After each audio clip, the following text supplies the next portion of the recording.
Morning and welcome back to the channel. I'm out working on the car. It's nice and early. It's a late October morning and I'm just about to get the car up in the air because I need to get into the back here again.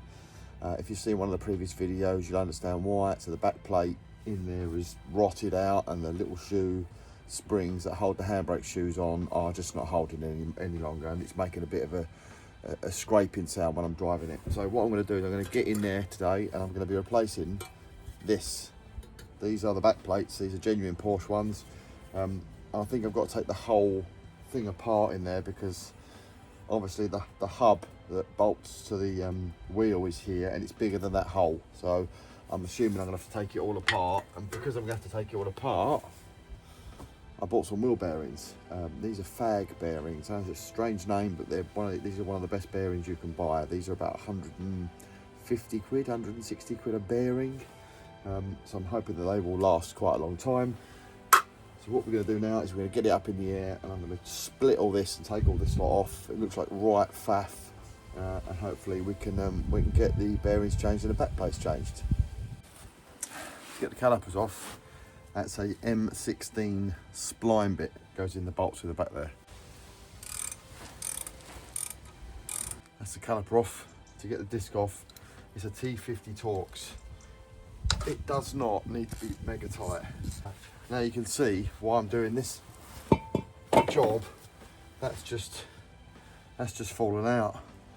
That's the spring that holds down the brake shoes, and as you can see, ineffective, which basically means the handbrake doesn't work. This needs to come off. This is a 32mm. Luckily enough, I've got a multi-point socket and an impact gun, so I can get that off without having to put the brakes on.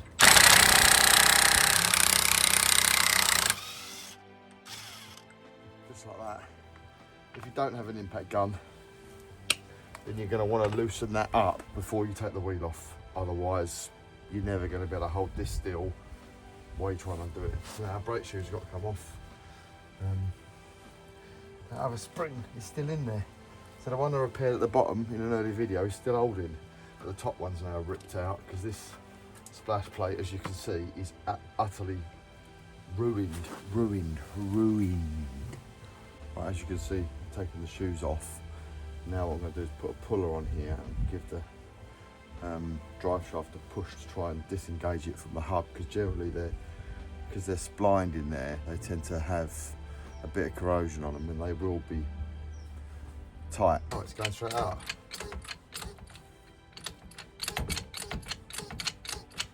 I thought that was going to be really difficult. I think there's various nuts and bolts connected to the shock absorber and these different trailing arms that I need to get unbolted in order to release that.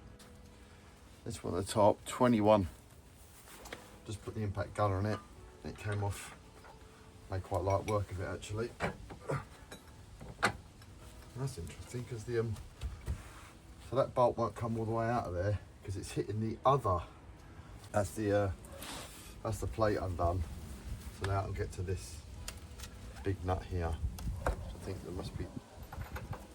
It's 24. I might give that just a little clean up because I want to reuse these bolts, and obviously if I get that rust off of there, then it'll make it a hell of a lot easier to do that. Really good spraying with WD-40. I've wire brushed it off a bit. It's 24mm. So let's see if this will wind it off.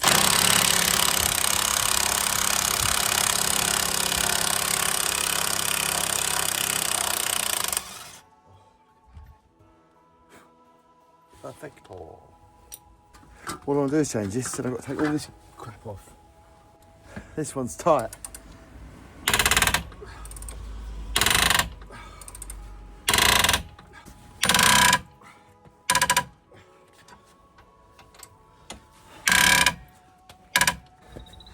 This is take as I'm doing. Almost there now. That nut. It's clean in there as well. It must be the end of the bolt. That's the problem. Jeez Louise. This one here next. And then just the shocker one.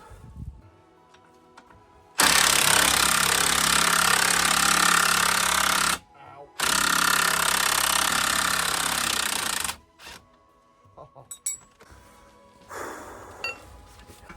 now, I should be, oh, don't pull that out of diff. Oh, there we go, push that through there. I need to work out how to take this handbrake cable thingy off. I'll have to.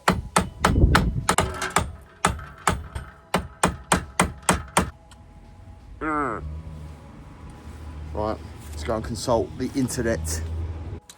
Right, well, I took this disc off because I was going to replace it anyway. It's getting right on my tits because it kept swiveling around as I was trying to work. And this is what it's ended up like.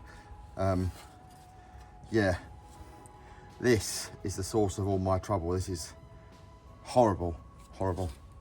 Now that's off, the handbrake cable has been the most difficult thing so far. I've got it a lot of the way up, but I've been having to hit it with a hammer and chisel to try and chisel it out. Basically, it's a metal, like fucking pole. I don't know what you call it, like a metal thing in a hole, and what you've got like a circuit where you can move the adjustment of the cable. But it's obviously it's been in there for 15 years, so it's rusted to hell, and I've been smacking on it. It does have an O-ring in there. I don't know quite what that O-ring was meant to do. I suppose stop it going rusty. Well, obviously that didn't work, did it? Been at this for about 25 minutes. It's taken me longer to get the handbrake cable out than any other part of this entire operation as it stands at the moment. So I'm going to pause the video here, smack that, swear a lot, probably destroy it, and have to buy a new handbrake cable, but that is not for public consumption. So I'll get back to you when that's out. Right, I'll just smack the absolute livid hell out of it. This is what I'm talking about. So this, I don't know, I've bent that now as well. I don't even straighten it. I'll have a go. That goes in that hole, right? There's a hole there, this one. It just goes right through that hole. So obviously it's metal through a hole. There's no flats on it, so you can't twist it. It's just gone rotten over the years, and obviously then becomes an absolute pain in the arse to get out. So that was the worst part of this. I'm hoping I can salvage that because I don't want to spend a new one because they're 40-something quid each. They look like an absolute pig to fit. So I'm just gonna, run the grinder around that and try and clean that bit there up. I was gonna try and show you this. As soon as I took the handbrake cable out, my glove on. Trying to get my hands too ruined. Can't operate the camera with the gloves on. Right, so basically, as soon as I released that handbrake cable, the whole lot, there you go. The whole lot of it just came away. Here you join me at ridiculously sized Puller HQ. This thing, as I said earlier, weighs an absolute ton. I really struggled to get it set up on here. I've managed to get 2 legs on, and I've started to move that hub. It's actually, hang on. It's actually starting to move out. I'm pushing it out with this set of bearing pullers. Actually, I think that's the end of the travel of the puller. I just want to film this. I haven't hit this with anything. I've literally just been pushing it with the puller, but you can see how much slop is in that bearing. Well, I kind of rigged the puller up, managed to get it out, and what it's done is it's pushed the pulley off, the hub off, and left half the bearing behind on it, which is going to be fun to remove, I should imagine. Big snap ring here, which I need to take out with a pair of circuit pliers. Rigged up this little puller here I've got, and it is, I think, slowly but surely pulling this off. It does look like it's moving to me. It's going to be interesting when I get to the top bit.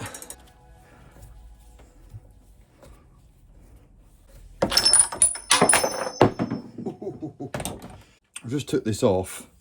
You saw me pull it off with a bearing. I haven't hit it, and there's marks there and a mark there where it's been struck with something. So this has definitely been off before by some ham-fisted fucktard, no doubt, because it's got a lot of marks in it. I mean, how have they got in there?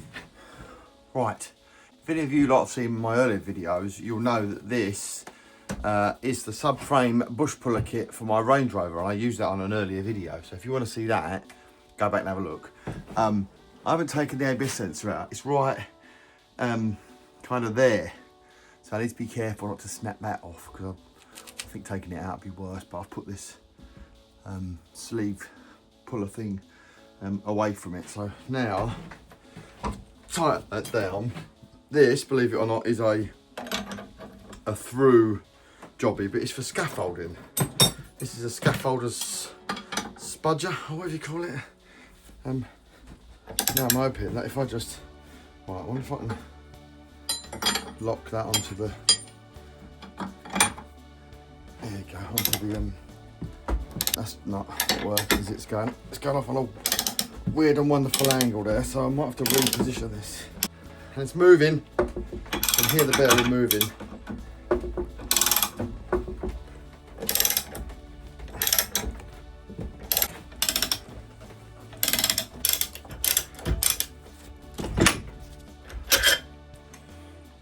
Okay, there's your hub, minus its bearing. Yeah, that was challenging. Right, that was tricky, saying the least. Here's the old bearing. As you can see, it's in two pieces. I haven't cleaned any grease out of this, so that's pretty much how it came out the car. It's got a bit of noise in it, and there's a bit of slop in there. I mean, you'd expect that because the plastic thing that surrounds the bearings. In fact, here it is. It's like a ring thing that goes in there. There's no brand on this. I've cleaned it up a bit and had a look at it. I can't see any markings on it at all. So I'm guessing it's been replaced, because I think if it was a Porsche one, it'd probably say Porsche on it, or whoever makes their bearings. And I reckon if anyone makes their bearings, it'd be Fag, because these are top quality bearings. Now someone has been in here, because there's a dig there where it's obviously been hit with something. I've cleaned all this up now with a bit of a wire wheel. I did consider painting it, but I thought no one's ever going to see that, are they? Apart from me. And I reckon this goes in this way around, because if you look at that, the whole part of that turns all the way up to that black ring there. And I think that has got a magnet in it to activate the ABS sensor. So that's going to go in pretty much like that. So what I'm hoping to do is put a flat plate on there. I'll rig it up to push it back in nice and square.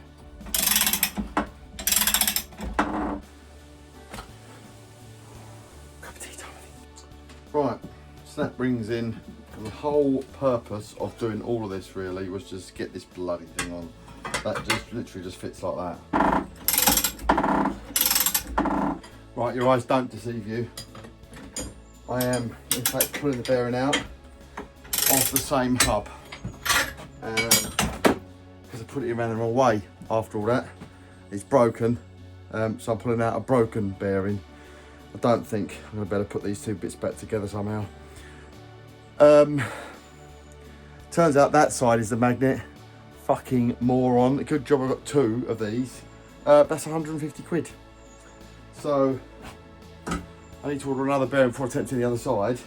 But at least I didn't put it together and realise it. I realised it before I put it together. So sort of small mercies, but even so, total bell end. Don't make that mistake. At least this one's coming out a lot easier than the first one. Right, I'm pulling back in the second bearing, the second time, and I've double checked it to make sure the magnet is facing the ABS sensor, and it is.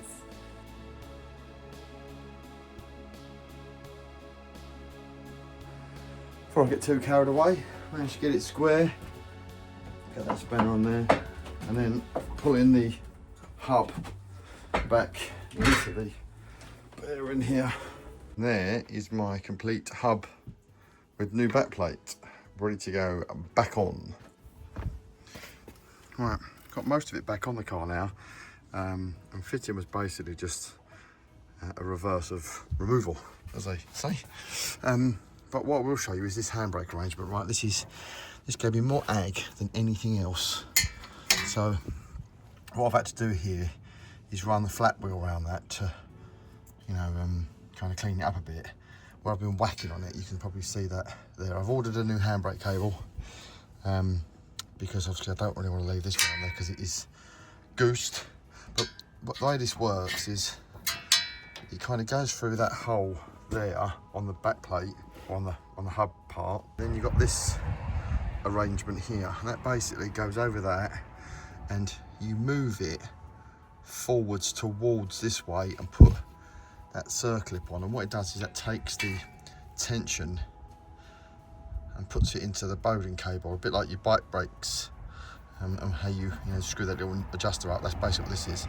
But this is a really stupid arrangement, really, because I've had to smack the absolute crap out of this to get it out, which is obviously not ideal, because now it's ruined and I'm gonna have to replace the cable, the handbrake cable. But if you're gonna do this job, get yourself a set of handbrake cables first, because you're bound to just destroy them doing this.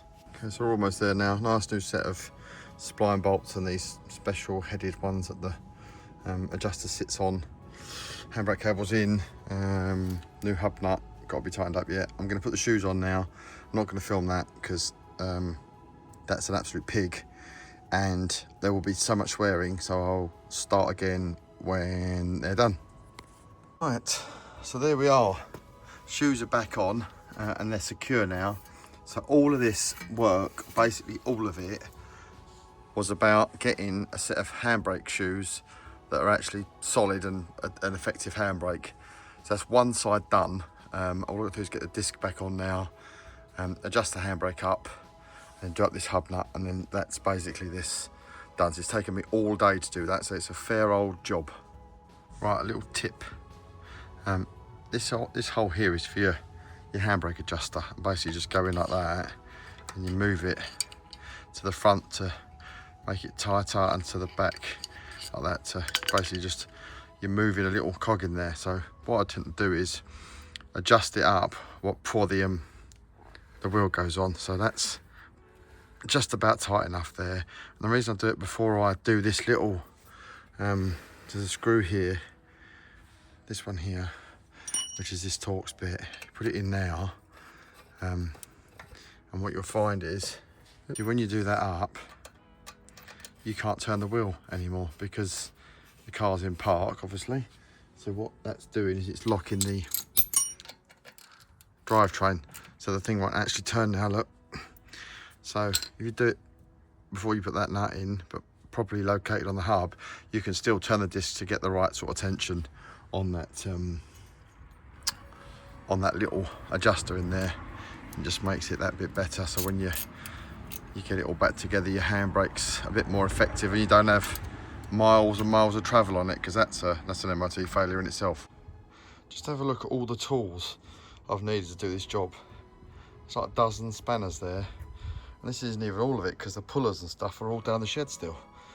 Unbelievable amount of tools for one job. Right, test drive completed. Wheel ain't falling off. Brakes work fine. They just smell a bit. They seem to get really hot when you brake, obviously. But that's this job done for now. It's raining, as you can see. I will do the other side at another time. There's no point in videoing that because it's exactly the same as this side. So that's it for this video. That's how to change a wheel bearing and a brake back plate on a 2010 Cayenne. If you want to see any more stuff, then keep watching the channel, and I'll find something else to do very shortly, no doubt. Thanks for watching. See you soon.